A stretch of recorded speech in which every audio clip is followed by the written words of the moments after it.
मैं जब बड़ा हो रहा था तो मैंने ज़्यादातर इंडियन बॉलीवुड मूवीज़ देखी है।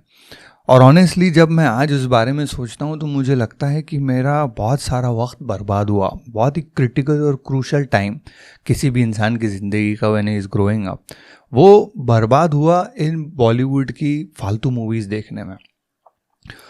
इंस्टेड अगर मैं ऐसी मूवीज़ देखता जो मुझे नए नई चीज़ें बताती, सोचने पे मजबूर करती, तो मेरे को शायद ज़िंदगी में ज़्यादा मदद मिलती। और अच्छी मूवीज़ वही होती है जो आपको सोचने पे मजबूर करें, आपको नए कॉन्सेप्ट्स को, नए आइडियाज़ को आपको इंट्रोड्यूस करें, है ना। आर्ट का काम ही ये होता है कि कॉम्प्लेक्स आइडियाज़ को, दूसरे के पर्सपेक्टिव को आपको एंटरटेनिंग फॉर्म में, एक डाइजेस्टेबल फॉर्म में प्रस्तुत करें। और ऐसी सब मूवीज़ अगर मैं शायद अपनी ज़िंदगी में कंज्यूम करता तो मुझे बहुत ज़्यादा मदद होती। इंस्टेड मैंने ये क्या देखा, ये बहुत सारा कचरा देखा बॉलीवुड का। और क्या होता है कि जब आप गंदा आर्ट कंज्यूम करते हैं तो आपके जो ज़िंदगी के साथ जो एक्सपेक्टेशंस हैं वो भी बहुत गलत फॉर्म हो जाते हैं। हमारे यहाँ जो मूवीज़ में एक आइडियल हीरो बताते हैं जिसके पास हर स्किल है दुनिया की, विदाउट कोई एफर्ट के, ऐसी सारी चीज़ें देखने के वजह से ज़िंदगी के बारे में अगर आपके एक्सपेक्टेशंस ही वैसे हो जाएंगे तो आपको फिर डिसअपॉइंटमेंट ही हाथ आएगा। तो आज हम इसको ब्रेक डाउन करते हैं, समझते हैं कि कैसे ये बॉलीवुड की जो मूवीज़ है, गंदी मूवीज़, उसके वजह से सोसाइटी, इंसान का बिहेवियर, सक्सेस, मैस्कुलिनिटी, इन सारी चीज़ों के बारे में हमारे को कितनी गलत चीज़ें फीड कर दी गई है। अब आप ये बात समझ लो कि जब एक इंसान छोटा आया था, जब उसके फॉर्मेटिव ईयर्स होते हैं, तो वो जो चीज़ें अपने अराउंड देखता है, जैसी मूवीज़, जैसा आर्ट, जैसी बातें वो अपने अराउंड सुनता है ना, उस हिसाब से उसके दिमाग के एक्सियम्स फॉर्म होते हैं। अब एक्सियम्स क्या है मैं आपको समझाता हूँ कि एक्सियम्स वो चीज़ होती है, एक फंडामेंटल बिलीफ एक इंसान का, जिसको वो विदाउट क्वेश्चनिंग सच मानता है। एक अगर बच्चा है, उसके तरफ चीज़ें हो रही है, मूवीज़, गाने, जो कल्चर उसके तरफ चल रहा है, उन चीज़ों को बच्चा एक्टिवली भी कंज्यूम करता है और पैसिवली भी कंज्यूम करता है। और जो सर्टन थीम्स होती हैं, आइडियाज़ होते हैं, बिहेवियर्स होते हैं, उसको रेपिटेटिवली बार बार वो एक्सपोज हो रहा है उन आइडियाज़ से। तो क्या होता है ना कि उसके दिमाग में इम्प्लिसिट रूल्स बन जाते हैं, कुछ क़ायदे बन जाते हैं कि सोसाइटी ऐसे काम करती है, ह्यूमन बिहेवियर ऐसा होता है, ज़िंदगी ऐसे चलती है। इन सारी चीज़ों के बारे में एक एक्सपेक्टेशंस, धारणा, थोड़ा सा गलत वर्ड है उसके, लेकिन वो सब रूल्स उसके दिमाग में बन जाते हैं। और आपको तो पता ही है कि बॉलीवुड, हमारी जो कल्चर है, इंडियन कल्चर है, उसका कितना बड़ा पार्ट है। तो एक बच्चे के दिमाग के जो एक्सियम्स हैं उसको फॉर्म करने में बॉलीवुड बहुत बड़ा रोल प्ले करता है। इसीलिए आप देखोगे कि बुक्स में भी ऐसे ही होता है। आप अगर फालतू बुक्स पढ़ोगे तो आपके उस बच्चे के दिमाग के एक्सियम्स उस फालतू बन जाएंगे। अगर वो अच्छी किताबें पढ़ता है तो अच्छी उसका बेस अच्छा बनेगा। और अगर आपको समझना है तो एक एक्सियम्स के बारे में थोड़ा सा रीड अप कर लो, क्योंकि ये एक बच्चे के लिए बहुत क्रिटिकल होता है। उसकी पूरी ज़िंदगी की जो एक्सपेक्टेशंस है वो बचपन में सेट हो जाती है जब उसके एक्सियम्स फॉर्म होते हैं। इंसान की आदत है, इंसान जो है वो रेपुटेशन से सीखता है। अगर किसी चीज़ को आप बार बार देख रहे हैं, हर बार आप वैसी चीज़ देख रहे हैं, तो आपका बिलीव बन जाता है, सबकॉन्शियस में आपके बिलीव बन जाता है कि भैया दुनिया ऐसी चलती है। अगर आप एक ऐसा हीरो हमेशा देखेंगे जो विदाउट एफर्ट हर चीज़ में अच्छा है, तो आपकी दुनिया के साथ, ज़िंदगी के साथ वैसी एक्सपेक्टेशन बन जाती है सबकॉन्शियसली।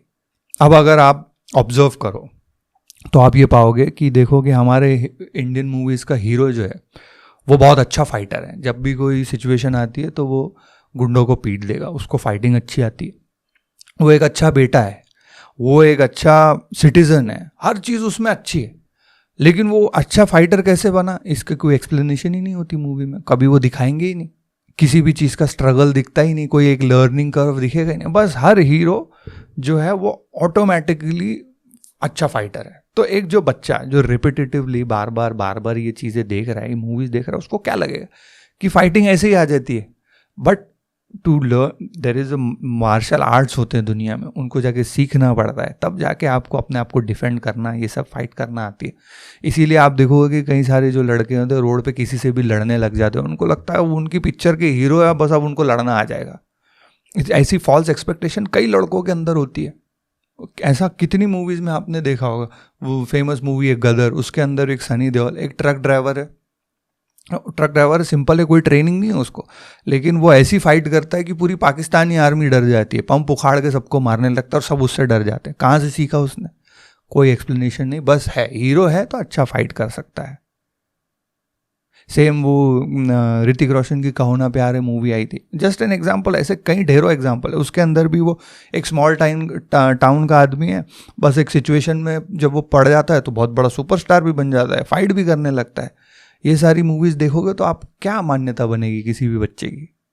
एक बच्चा ये जो सब कंज्यूम कर रहा है, उसको ये पता ही नहीं कि कोई भी स्किल, डांस, सिंगिंग, फाइटिंग, कोई भी दुनिया में स्किल सीखने के लिए ईयर्स लगते हैं, ईयर्स का मेहनत लगती है उसको स्किल, कोई भी स्किल को सीखने के। फेलियर देखना पड़ता है इंसान को। इंस्टेड बच्चे को क्या लग रहा है कि भैया बीइंग ग्रेट वो अपने आप हो जाता है, वो तो ग्रेट हम हैं ही, क्योंकि सब अपने आप को हीरो मानते हैं। और ऐसा इंसान जो खुद को हीरो मानता है और समझता है कि हर चीज़ विदाउट एफर्ट आ जाएगी, वो जब दुनिया में जाएगा और फिर उसको दुनिया की सच्चाई मालूम पड़ेगी, तो सबसे पहले तो वो एंटाइटल्ड बिहेव करेगा, और जब उसके साथ ऐसी चीज़ें नहीं होगी वो इम्पेशेंट और फ्रस्ट्रेटेड इंसान बनेगा। कितने फ्रस्ट्रेटेड लोग अपनी दुनिया में आपस में देखो अतराफ में घूम रहे हैं। ये बहुत सारा इसका कंट्रीब्यूशन बॉलीवुड का है उसमें। अब ये तो हो गई स्किल की बात। अब मॉरल कैरेक्टर भी देख लो, हमारे हीरो का जो है वो मॉरली भी परफेक्ट होता है, बिना कोई मेहनत के वो मॉरली परफेक्ट इंसान है। हर बार सही बात करता है, कभी किसी से डरता नहीं, वनरेबल नहीं है, अपने आप को क्वेश्चन करता है। ऐसा होता है कि दुनिया में कोई इंसान कि जब मुंह खोलता है तो अच्छा ही बोलता है, परफेक्ट डायलॉग बोलता है, एकदम परफेक्ट ही बात करता है ना, और वो जब बोलता है तो म्यूजिक ही बजता है और सब सुनते हैं। ऐसा एक्सपेक्टेशन अगर एक कोई बच्चा देखेगा तो उसके दिमाग पे क्या असर होगा? ऐसे होते हैं दुनिया में इंसान। और अगर ऐसा कोई कैरेक्टर है भी जो उसके अंदर टॉक्सिक और वायलेंट ट्रेड है, उसको दिखाएंगे ऐसे जैसे कि ये बहुत अच्छी चीज़ है, बहुत आइडियल सिनारियो है। ऐसा हमारे बॉलीवुड में करते हैं। ऐसी कितनी मूवीज हमने बचपन में देखी है, वो हम आपके कौन, हम साथ साथ है, रिपीट मोड पे देखी है हम फैमिली के साथ बैठ के। उसका जो मेन हीरो है प्रेम, वो क्या है? वो दुनिया का सबसे अच्छा इंसान है, ओबीडियंट है, कभी गलती नहीं करता, कभी ट्रेडिशन को सवाल नहीं पूछता, सब उसका मस्त चलता है। ऐसा जब बच्चा बार बार 10-10 बार ऐसी मूवीज देखेगा और अपने आप को सलमान खान समझता है, वो बच्चा प्रेम समझता है, वो क्या क्या फॉर्मेशन होगी उसकी रियल की दुनिया से उसका कोई लेना देना नहीं होगा उसके सोच का।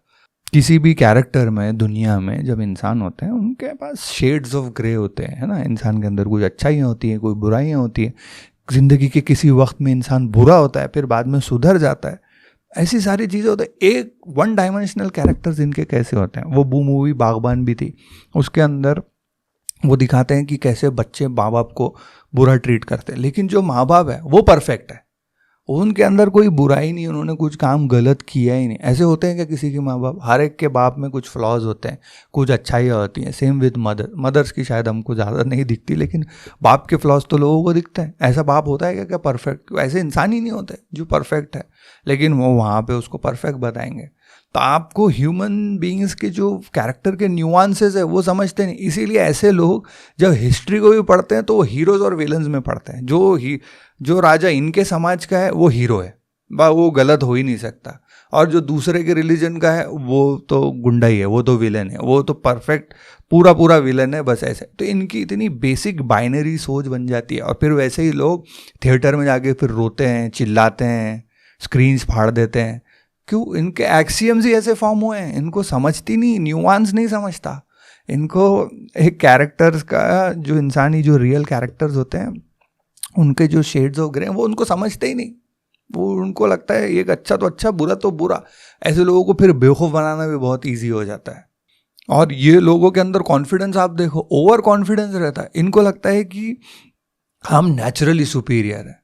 क्यों लगता है उनको नेचुरली सुपीरियर? क्योंकि वो ऐसे कैरेक्टर कंज्यूम किए उन्होंने बचपन से कि ये लोग नेचुरली सुपीरियर है, तो वो अपने आप को भी समझते हैं, फिर वो अपने धर्म को भी नेचुरल सुपीरियर समझते हैं। हर चीज़ में वो नेचुरल सुपीरियरिटी ढूंढने लगते हैं without any effort, without questioning anything.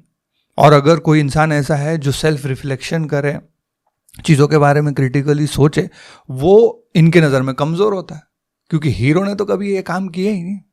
तो फिर वो जब कोई कर रहा है, सेल्फ रिफ्लेक्शन कर रहा है, अपने गिरेबान में झांक के देख रहा है, अपने आप के बारे में सवाल पूछ रहा है, समाज के बारे में सवाल पूछ रहा है, तो वो इसको वीक समझता है। ऐसे सारे एक्सियम्स बच्चों के फॉर्म होते हैं ये मूवीज़ देखने की वजह से। एक इंसान के अंदर इंटेलेक्चुअल एबिलिटी कैसे डेवलप होती है। इंटेलेक्चुअल एबिलिटी डेवलप होने के फाउंडेशन ही ये है कि उसके अंदर क्रिटिकल थिंकिंग हो, वो चीज़ों को देख के सवाल पूछे, कॉम्प्लेक्सिटी को समझे, कि किसी भी चीज़ को, किसी भी आइडिया की जो न्यूआंसेस है उसको समझने के, तब जब समझेगा तब उसके अंदर क्रिटिकल थिंकिंग और इंटेलेक्ट आएगा। ऐसी सारी मूवीज़ जो देखता है तो उसको तो सिंपलिस्टिक व्यू है उसका ज़िंदगी के बारे में। अच्छे लोग अच्छे हैं, बुरे लोग बुरे हैं, सक्सेस इंस्टेंट है। तो ये लोग जब दुनिया के प्रॉब्लम्स देखते हैं, वर्ल्ड इवेंट्स को देखते हैं जो कि बहुत कॉम्प्लेक्स है, तो इनके समझ ही नहीं आती, इनके पल्ले नहीं पड़ती। तो ये क्या करते हैं फिर, जो सिंपल आइडियाज़ हैं उनके तरफ भागते हैं, है ना। ये जो धर्म गुरु हैं और दूसरे जो पॉलिटिकल लीडर्स हैं, जो कॉम्प्लेक्स प्रॉब्लम्स को दुनिया की या देश की, उसको सिंपल वे में बता देते हैं। भाई ये धर्म वाले, इनके वजह से ये प्रॉब्लम हो रहा है, ये इंसान है, इसके वजह से ये प्रॉब्लम हो रहा है। तो ये मान लेते हैं क्योंकि उसकी कॉम्प्लेक्सिटी समझने की एबिलिटी डेवलप ही नहीं हुई इनके अंदर। तो इनको सादे सिंपल एक्सप्लेनेशंस अच्छे लगते हैं, उसी को ये फॉलो करते हैं। वही लोग होते हैं जो फिर सड़क पे गंदगी मचा रहे होते हैं। इनका ये जो आर्ट कंज्यूम आप करते हैं उसका बहुत बड़ा असर होता है दिमाग के ऊपर। और मुझे तो लगता है कि ये जो हमारे यहाँ पे जो पुअर वर्क एथिक है लोगों का, ये भी इसीलिए होता होगा क्योंकि जब वर्क फोर्स में इंसान जाता है तो उसको लगता है यार कोई भी चीज़ के लिए बहुत मेहनत करना पड़ती है, बहुत स्ट्रगल करना पड़ता है, रुकना पड़ता है। तो वो उसके एक्सपेक्टेशन से दुनिया मैच ही नहीं होती, तो उसका वर्क एथिक ही अच्छा, वो ख्वाबों ख्यालों की दुनिया में ही खुश रहता है, उसको रियलिटी से उसका साबिक़ा नहीं होता। और फिर इनके रिलेशनशिप्स भी ख़राब होते हैं। रिलेशनशिप्स भी कैसे बनाते हैं, एक मर्द और औरत के बीच का जो रिलेशनशिप है बॉलीवुड का, अगर देख के कोई बच्चा सीखेगा तो दुनिया की सच्चाई से कितना दूर वो रहेगा। ऐसे थोड़ी वो चलते हैं रिलेशनशिप। वो एक्सपेक्टेशन के साथ घुसोगे तो फिर रिलेशनशिप भी ख़राब होंगे। और सबसे हर्टफुल बात, मतलब सबसे ज़्यादा बुरा मुझे इस बात का लगता है कि मेरे साल इन्होंने बर्बाद करे इन बॉलीवुड मूवीज़ की वजह से, क्योंकि उस टाइम पे एक्सेस नहीं था अच्छी मूवीज़ का, वर्ल्ड सिनेमा का किसी को भी एक्सेस नहीं था और हमें भी एक्सेस नहीं था, स्पेशली गरीब को और मिडिल क्लास को तो था ही नहीं। लेकिन सबसे ज़्यादा धोखे की बात ये लगती है कि ये जो लोग हैं जो जिन्होंने ये मूवीज़ बनाई हैं 90s के 2000s के, जो ये फालतू मूवीज़, जो कचरा मूवीज़ ये लोगों ने बनाई हैं, ये खुद बहुत एफ्लुएंट लोग थे। ये दुनिया घूम रहे थे, ट्रैवल कर रहे थे, वर्ल्ड सिनेमा देख रहे थे और वहाँ से कॉपी कर रहे थे। कई सारे लोग बड़ी बड़ी जो बॉलीवुड की मूवीज़ हैं जिनके वजह से इन लोगों ने अवार्ड्स बटेरे, वाहवाही बटोरते हैं आज भी, अब पता चल रहा है कि ये सब कॉपी है। अच्छा, इन्होंने कॉपी भी करी तो उसको फिर यहाँ पे गंदा ही ला के सर्व किया। अरे भाई, अच्छी मूवी कॉपी करते हैं और वहाँ का जो आर्टिस्टिक सिनेमा था जो सोचने पे मजबूर करता वो परोसते हैं हमको। नहीं, उन्होंने वहाँ से कॉपी तो किया लेकिन अच्छी चीज़ें छोड़ दी और आपको ये कचरा, आपको ये जो इमोशनल चीज़ है वो ही फेड करी, आपको सोचने पे मजबूर ही नहीं करा। अब अगर उनसे पूछे तो वो बोलेंगे कि लोग तैयार नहीं थे, ऐसी मूवीज़ चलती नहीं थी। बट वो एक एंडलेस डिबेट है जिसके ऊपर अपन बात कर सकते हैं, क्योंकि मुझे ऐसा लगता है कि अच्छा फिल्म मेकर तो हमेशा होता और तब भी होंगे अच्छे फिल्म मेकर, लेकिन उनको प्लेटफॉर्म नहीं मिलता, उनको चांस नहीं मिलता। और अब जाके थोड़ा बहुत मिल रहा है तो वो एक अच्छी बात है, लेकिन उस टाइम पे बहुत हार्ड था ये जो कुछ लोगों का ग्रिप था, एफ्लुएंट लोगों का। बस ये है कि थोड़ा सा उन्होंने भी अच्छी मूवी जो वो देख रहे थे वो आगे बढ़ा देना चाहिए था, जो कि उन्होंने नहीं किया। और अब जब पीछे मुड़ करके देखता हूँ तो ऐसा लगता है कि यार बहुत सारे साल जो फॉर्मेटिव ईयर्स है वो ख़राब हुए इन सब फालतू मूवीज़ को देखने के चक्कर में। और स्टोरी टेलिंग कितना पावरफुल मीडियम है ये हमको तो पता ही है। अगर इस चैनल के वीडियोस आप देखते हैं तो मैंने एक वीडियो किया था why humans rule the earth, उसके अंदर स्टोरी टेलिंग कितना क्रिटिकल है एक इंसान के लिए, तो वो पता चलेगा आपको उसके वजह से। और उसी स्टोरी टेलिंग में जब इतना कंटेमिनेशन रहेगा, इतने सिंपलिस्टिक आइडियाज़ आपको फेड करे जाएंगे, तो फिर समाज के लिए बिल्कुल भी अच्छा नहीं होता वो, है ना। और आई एम मोस्टली ये मैं कह रहा हूँ कि मेजॉरिटी मूवीज़ ऐसी थी, शायद कुछ अच्छी मूवीज़ भी रही हैं लेकिन उनको उतनी लाइमलाइट नहीं मिली, और अगर होगी भी तो फिर वो हम तक नहीं पहुँची, ऐसा भी हो सकता है। एक बच्चे के लिए ऐसी मूवीज़ का एक्सपोजर जो डाइवर्स थॉट्स उसको समझाए, है ना, उसके थॉट प्रोवोकिंग आइडियाज़ उसको इंट्रोड्यूस कराएं, वेल बैलेंस नैरेटिव्स उसको देखने मिले, एक बच्चे के लिए बहुत मददगार होते हैं ये सारी चीज़ें। और आज एटलीस्ट आज भी ऐसी मूवीज़ बन रही हैं बॉलीवुड में, नो डाउट, जो कि वो कचरा फिर से रिपर्पस करके, रीपैकेजिंग करके नए हीरो को ला के बेच रही हैं और आज भी लोग उसको खा रहे हैं। कंज्यूम कर रहे हैं। बट लोगों ने ये सोचना चाहिए कि हम हमारे बच्चों को वर्ल्ड सिनेमा दिखाएं, दिखाओ कि ईरानी कैसे मूवीज़ बना रहे हैं। हॉलीवुड में भी आप आजकल वही चल रहा है कि वो सुपर हीरो मूवीज़ लोग देख रहे हैं, लेकिन एक टाइम पे बहुत अच्छी अच्छी मूवीज़ उन्होंने बनाई। दुनिया में बहुत सिनेमा है जो अच्छा आर्ट है, वो कंज्यूम करना चाहिए, अपने बच्चों को भी वो देना चाहिए ताकि उनके एक्सियम्स अच्छे बन पाए, है ना। क्योंकि बहुत सारे लोगों की ज़िंदगी ख़राब हुई है इन गंदे एक्सियम्स फॉर्म होने की वजह से।